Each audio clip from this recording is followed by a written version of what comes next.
সরকার যদি কিছু করে ফেলে বা সরকারের যদি যে দাবিগুলি যদি আইন না নেয়, তাহলে সরকার অনেক কিছু করে ফেলতে পারে, কারণ যেহেতু আইনটা কথা না শোনে। তার জন্য কে দায়ী থাকবে? কন্ট্রোভার্সি ক্রিয়েটার, সমাজসেবক, সমাজসেবিকা, কে দায়ী থাকবে? কেউ দায়ী থাকবে না। শুধু দায়ী থাকবে একমাত্র ওর কর্মফল। দায়ী থাকবে ওর সেই সোচ, যে সোচে একটা সন্তান তার মার কোল হারিয়েছে। দায়ী থাকবে সেই সোচ, সে চাইলে সে পারত সেই মেয়েটাকে তার শ্বশুরবাড়িতে ফিরিয়ে দিয়ে আসতে, নিজের ভুল কান ধরে মাফি চেয়ে চলে আসতে। সে সেটা করেনি। সে পারত দুটো পরিবারকে মিল করে দিতে। সে পারত মেয়েটার হাতটা ছেড়ে দিয়ে ওই হাতটাকে মেয়েটাকে ধরতে দিতে। এবং সব কিছুর মাত্রা, সব কিছু কাজের ভুল শুধুমাত্র দায়ী সরকার নিজে, আর কেউ না। আইপিসি, সিআরপিসি, বিএমএস না সরকার, বিএনএস, ভারতীয় ন্যায় সংহিতা। আমি ওই ভিডিওর একটা ছেড়েছি, দেখেছেন আপনারা, যেখানে সঙ্গীতিকে বলা হয়েছে she is something or nothing, এরকম একটা ইংলিশ শুনতে কার না ভালো লাগে, তাই না? She is something something. আচ্ছা, তো কে বলছে? আমাদের চোপার শুভচিন্তক। তার অনেক বেশি রাগ সঙ্গীতা দিদির উপরে, কারণ সঙ্গীতা দিদি নাকি ফুটেজ নিয়ে নিয়েছে। কিসের ফুটেজ সঙ্গীতা দিদি নিয়ে নিয়েছে? কারণ তাকে চোপার সাথে মিশতে বা চোপার সাথে কথা বলতে বা চোপার জীবন থেকে দূরে যেতে নাকি বলেছিলেন কোনো এক সেবক দাদা। আর সেই তার জন্য নাকি এই শুভচিন্তক চোপার হাতটা ছেড়ে দিয়েছে। ছেড়ে দিয়ে কথা বলছে না, মিশছে না, টোটালি আইসোলেট করে দিয়েছে ওর থেকে।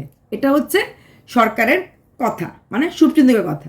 এইবার কথা হচ্ছে, একদিকে এই সরকার বলছে, শুভচিন্তক বলছে যে সে তার মা বাবার ইজ্জত, মা বাবার মান সম্মান, মা বাবা অনেক কষ্ট করে বড় করেছে এই আশায় ছেলে বড় হয়ে আমাকে দেখবে, আমাকে পালবে, আমাকে মানুষ করবে।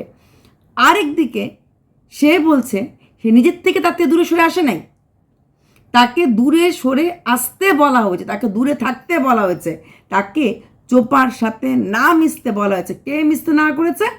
সেবক দাদা। তার রাগটা ওই জায়গাতেই, মানে সেবক দাদার জন্যই সে দূরে গেল। আর ফুটেজ খেয়ে নিচ্ছে সঙ্গীতা দিদি। সঙ্গীতা দিদি নাকি সব জায়গা থেকে ফুটেজ খায়। তাহলে তার বিবেকটা কোথায়? আমি মানলাম সেবক দাদার জন্যই সে চোপার জীবন থেকে সরে গেছে, দূরে চলে গেছে। আর চোপা কোনো পরকীয়া কাজে লিপ্ত নয়, চোপাকে কেউ এখন খারাপ বলতে পারবে না, চোপার জীবন এখন পুরুষহীন হয়ে গেছে। আমি সব মেনে নিলাম। যদি তাই হয়, চোপার জীবন যদি পুরুষহীন হয়ে যায়, চোপার জীবন কেউ নাই থাকে, তাহলে তার বিবেক কোথায়? সে কি নিজের বিবেকের তাড়নায় সরে এসেছে? না, সে নিজের বিবেকের তাড়নায় সরে আসেনি। তার মানে তাকে দিয়ে করানো হয়েছে। তাহলে সেটাকে আমরা কি বলবো? যে নিজের বিবেকের তাড়নায় সরে আসে না, যে যাকে অন্যকে দিয়ে করাতে হয়, তাহলে তার কি একবারও মনে হয়নি যে এই মহিলার সঙ্গে মিশে থাকলে, চোপার সঙ্গে মিশে থাকলে আমার মা বাবার ইজ্জত যেতে পারে, আমার মা বাবার মাসমান যেতে পারে, আমাকে নিয়ে কন্ট্রোভার্সি কেটে নানা রকম নোংরা ভিডিও করতে পারে? তারপরে তার বিবেক ছিলই না, বা বিবেক নাই, বা আবেগ, কোনোটাই নাই। কারণ বিবেক বা আবেগ থাকলে একটা বাচ্চাকে তার মার কোল থেকে সরিয়ে আনতো না, বা মার কোল ছাড়া করতো না। এবার একটা কথা আসছে যে কেন এখন তাকে ডাকা হচ্ছে। ওটা তো অনেক দিনের আগের কথা, মানে এই 10 মাসের মধ্যে এটা অনেক দিনের আগে কথা হয়ে গেছে। এটা যে ওই পুরোনো কাসুন্দি কেন ঘাটা হচ্ছে, এখন তো সম্পর্ক নাই, এখন তোরা ভালো হয়ে গেছে, এখন ওদের মধ্যে কোনো রিলেশন নাই। এখন চোপা নিজের জীবন নিজে অতিবাহিত করছে, একা একা থাকবে, একা একা ছেলেকে মানুষ করবে, এখন একটা সুন্দর সুষ্ঠু জীবন। একটা জিনিস, একটা সংসারকে ভাঙ্গে ছারখার করে দেওয়ার পর, না এখন তো আমি কিছু করি না, একটা মানুষকে আমি প্রাণে মেনে ফেললাম, তারপর আমি বললাম না ঠিক আছে ওইটা আমি ভুল করেছি, কিন্তু আমি আগে তো আর মারছি না। এত বড় ভুল কাজটা করার পর, একটা ভাঙ্গার সংসার পুরোপুরি ভেঙে ছারখার করে দেওয়ার পর বলছে না এটা একটা ভুল হয়েছিল, একটা সামান্য ভুল হয়েছিল, এখন তো না, এখন তো না। সব কিছু কি আর ওই এখন আর তখন দিয়ে হয়? হয় না, না। ভুলটা তো ভুলই থেকে যায়, তাই না? ওটা তো ভুল ছিল, সেই ভুলটা মানতে লাগবে। তা না মেনে বলা হচ্ছে যে এই ভুলটা ওর অতীত ছিল, ওর বর্তমান ছিল না। অতীতটা ছাড়া বর্তমান হচ্ছে না। যে অতীতের বিনিময়ে একটা সংসার পুরোপুরি ভেঙে গেল, সেই সংসারটাকে পুরোপুরি ভুলে গিয়ে সেটা বলতে পারে যে না এখন না, তাহলে কালকে বাদে পরশু যদি আরও অন্য কোনো পুরুষ চোপার জীবনে আসে, তার মধ্যে বলবে ওই দুজনের সাথে আমার রিলেশন নেই, কিন্তু এখন মন চাইলো সম্পর্ক করলাম, মন চাইলো সম্পর্ক কেটে ফেললাম, তারপরে বললাম আমি তো না। তারপর এটাও কথা হচ্ছে যে হ্যাঁ চোপার যখন সেপ্টেম্বর মাসে, এটা আমিও বারবার বলেছি, সেপ্টেম্বর মাস পর্যন্ত চোপার সাথে ওর ফিজিক্যাল দেখা হয়নি, দুজনের ফিজিক্যাল দেখা হয়নি, যা যেটুকুন ছিল চ্যাটের মাধ্যমে ছিল। যখন সে মানুষটা মুম্বাই থেকে আসলো, তাহলে সে নিজে কেন চোপাকে নিয়ে এবং অ্যালং উইথ চোপার প্যারেন্ট কেন গেল না ওইখানে, গিয়ে কেন বললো না এই আমি মানলাম প্রদীপ যা করেছে ভিউজের জন্য সব কিছু, তখন কেন হাত জোর করে বললো না যে তোমার বউয়ের সাথে আমি যা কিছু করেছি, ভুল করেছি, অন্যায় করেছি, তুমি তোমার স্ত্রীকে জায়গা দাও। সেটা না করে আরও বেশি মাত্রায় কল রেকর্ডিং করে ছেড়ে নুন, লঙ্কার গুঁড়ো, জিরার গুঁড়ো এই কন্ট্রোভার্সি দিকে দিতে লাগলো। এখন বলছে কন্ট্রোভার্সি ক্রিয়েটাররা নাকি নোংরা, কন্ট্রোভার্সি ক্রিয়েটাররা বাজে, কন্ট্রোভার্সি ক্রিয়েটাররা খারাপ, ওর বদনাম করছে, ওর মান সম্মান খেয়ে নিচ্ছে। আর মান সম্মান থাকা কোনো পুরুষ কি কোনো বিবাহিত মহিলার দিকে হাত বাড়ায়? সামান্য চ্যাটের নাম করে ব্রায়ার হুক পর্যন্ত যায়? মান সম্মান থাকলে হ্যাঁ যা করেছি ভুল করেছি, এখন আমি ভুলটাকে শুধরাবো। কিভাবে শুধরাবো? বাচ্চাটাকে মায়ের কোলে দেব। কিভাবে শুধরাবো? ওই সংসারটা আমি জোড়া লাগাবো। কিভাবে জোড়া লাগাবো? নিজে নিয়ে গিয়ে কানে ধরে বলবো যে যা করেছি ভুল করেছি। না একটা কথা আসতে পারে, হতে পারে প্রদীপ বাড়িতে ঢুকতে দিত না, প্রদীপ ওখানে গ্রাম পঞ্চায়েত আছে, পঞ্চায়েতের যে মেম্বার হবে, পঞ্চায়েতের যে চেয়ারপারসন হয়, তার বাড়িতে যাওয়া যায়? ওইখানে গিয়ে ওই ভদ্রলোকের সঙ্গে দাঁড়ালে একদিন জায়গায় 2 দিন গাড়ি ভাড়া লাগতো। ওই বাড়িতে গিয়ে ওই ভদ্রলোককে বলে সেই ভদ্রলোকের বাড়িতে মিটিং করানো যেত যে আমি করেছি, আর ও রাগ করে বাড়ি থেকে বেরিয়ে গেছে, ঠিক আছে আমি আর কোনদিনও আসবো না, আমি আর ওর জীবনে থাকবো না। এটা করতে যদি তার বিবেক থাকতো, আবেগ থাকতো, তাতে কোনোটাই নেই, তার কোনো সরকারের কোনোটাই নেই। এখন বলছে she is something, she is nothing. কি আইপিসি, সিআরপিসি আর বিএমএস না বিএমআর না, কথাটা হচ্ছে বিএনএস, ভারতীয় ন্যায় সংহিতা। এটা চালু হয়েছে, এটা লাগু হয়েছে। চোপা খুব খুশি ছিল শিক্ষিত ছেলে পেয়েছে, কারণ প্রদীপের শিক্ষাগত যোগ্যতাটা কম। শিক্ষা এমনই শিক্ষিত যে সে বিএনএস কে বিএমএস বলছে। কেন? সত্যি কি প্রচণ্ডভাবে সুস্থ মানসিক অবস্থাতে ভিডিওটা করা হয়েছে?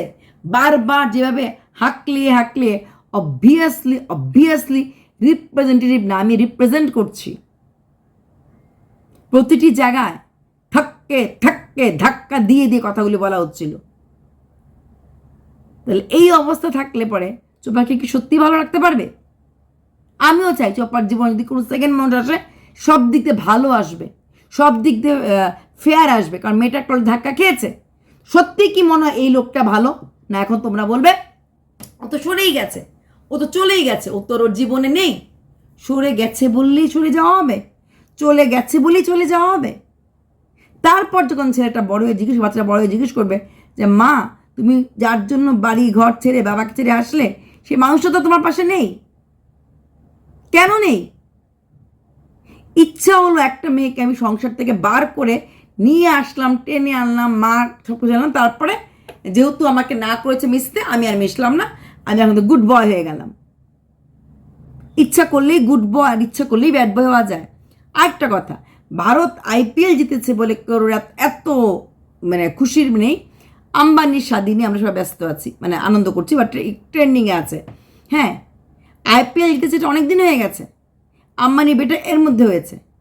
আইপিএলের জায়গাটা আইপিএল, ক্রিকেটের জায়গাটা স্পোর্টস ফিল্ডে, এটা অন্য জায়গায়, দুটো আলাদা। ওয়েডিং আর ক্রিকেট ঠিক যেমন একটা কারোর স্ত্রী, কারোর সংসার, কারোর বাচ্চা, আর ঠিক তেমনি পরকীয়া, পরপুরুষ, নিজের বাড়ি ঘর ছাড়া, দুটো আলাদা ডাইভারশন, দুটো আলাদা ডাইভারশন। দুটোকে এক করা যায় না। সঙ্গীতা দিয়ে যদি ফুটেজ খেয়ে থাকে, তোমার বিবেকটা কোথায়? আবার বল সোশ্যাল মিডিয়া থাকতে তুমি ভালোবাসো না, সোশ্যাল মিডিয়া তুমি ঘুরে ঘুরে ঘুরে খেলে। আর মাত্র একটা ফটো বেরিয়েছে ওর সাথে, আর কোনো ফটো একটা ফটো না, 2-3টে ফটো বেরিয়েছে। নিউ মার্কেটের ফটোটা ভুলে গেলে যে তোমাকে লোকনাথ বাবার বাড়িতে কেউ দেখেছে একসাথে?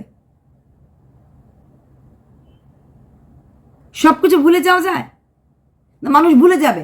না না না না, নেই। এটা আরো খারাপ, মাঝ রাস্তায় ঘর থেকে বার করে না, মাঝ রাস্তা তুমি ছেড়ে দিলে, যা এখন নাওওয়ালা তুই নাও বেয়ে যা। তো আর তুমি কোনো দিক দিয়ে তুমি কারোর কোনো রিলেশনশিপে তুমি সিকিউর না।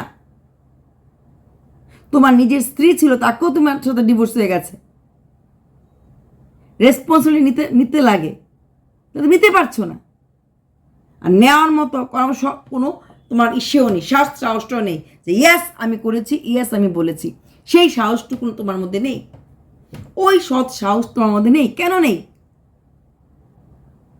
কেন নেই সে সৎ সাহস? কারণ তুমি জানো তুমি গলত কাজ করেছো, তুমি জানো তুমি ভুলভাল কাজ করেছো, তুমি জানো তুমি যা করেছো সমাজের চোখে ভালো করনি। তুমি ভালোবাসতেই পারো, তুমি প্রেম করতেই পারো, পরকীয়াও করতে পারো, ভারতীয় ন্যায় সংহিতা তো এটাও আছে, করতেই পারো। কিন্তু ডিভোর্সের আগে নয়। ডিভোর্সের আগে ঘুরতে এইভাবে যাওয়া যায় না, ডিভোর্সের আগে ভ্যালেন্টাইন্স ডে মানানো যায় না, ডিভোর্সের আগে স্মৃতিটুকু রেখে যাওয়া যায় না প্রতি মুহূর্তে। সঙ্গে বোধ হয়েছিল দেখা। তুমি বলনি, তুমি কন্ট্রোভার্সি ক্রিয়েটরকে বলনি ওর কাছে কোনো টাকা ছিল না, জুতো ছিঁড়ে গেছে, তুমি ওইখান থেকে এসে ওকে জুতো কিনে দিয়েছো। কবে? কালী পুজোর সময় যখন বাড়িতে ঢুকছিল। তাহলে তুমি কোন অধিকারে জুতোটা কিনে দিয়েছিলে? কিসের অধিকারে? তুমি বলেছো তুমি ওর দাদার বিয়েতে তুমি যেতে দাও নাই, তোমার কাছেই আছে, তুমি ওকে তোমার কল রেকর্ডিং আউট হয়েছে, আমাদের কথা না। ও তখন তুমি জুতো কিনে দেবে, তখন তুমি তোমার বাড়িতে ওকে রেখে তুমি ওকে ঢেকে রাখবে, সব কিছু করেছো। তুমি যে তোমার এতটুকুন তোমার পাওয়ার, মাত্র 2 মাসের পরিচয়তে তুমি তার আপন দাদার বিয়ে, যার সাথে ওর জন্ম লগ্ন থেকে পরিচয়, কারণ ও ছোট বোন, তাকে তুমি তার বিয়ে যেতে দিলে না। তোমার উপরে ও এতটাই ওর উপরে দাবি, তাহলে নিশ্চয়ই সম্পর্কটা অনেক গেরা ছিল। যেই সম্পর্ক এতটা গেরা ছিল, এটা মাত্র 8 মাসে অন্য কোনো একজন সমাজসেবকের কথায় ছেড়ে দিলে। আর এই কথাটা তুমি যদি মার্কেটে বলো, আমরা সবাই হ্যাঁ ছেড়ে দিয়েছে, হ্যাঁ ভালো হয়েছে বললে বিশ্বাস করব? আগে নিজেকে দেখো। আগলেবার আচ্ছা সরকার, এমন নয় এই সরকারটাও সেফ 5 সাল টিকে, যেমন আগেরটা টিকেছে সেফ 5 ইয়ার্স। এটা না হয় তোমার একটা কথার সাথে একটা কথা মিল নেই। আর English, she is something, no she is many thing, you know, I know, all the viewers know, she is many thing. খেলবো হোলি রং দেবো না, সেটা হয় না। এটাই করেছেন উনি। তাই অনেক কিছু আজকে বলতে বাধ্য হলাম,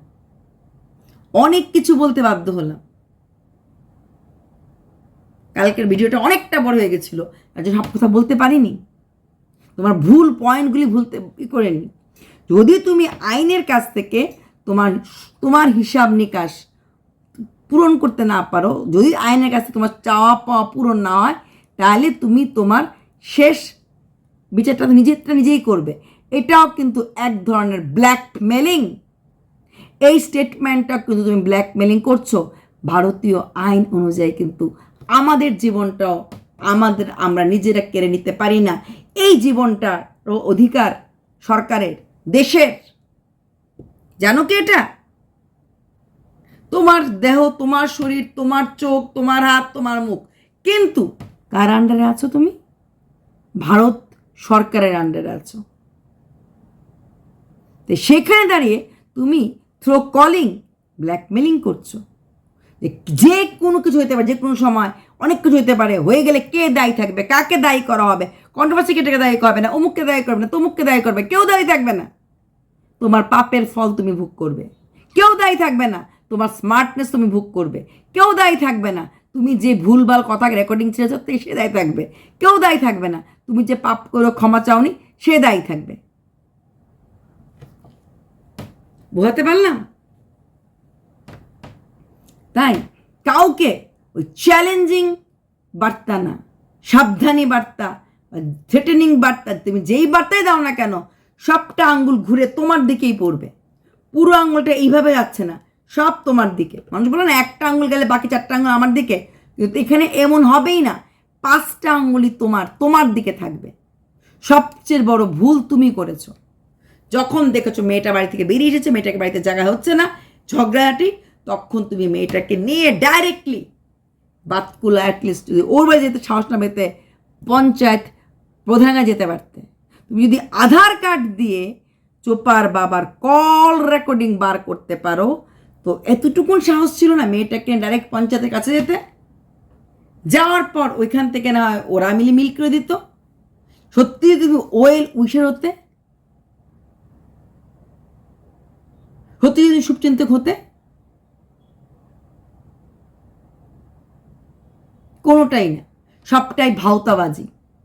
ভাওতাবাজির মাত্রায় তুমি এগুলি করেছো।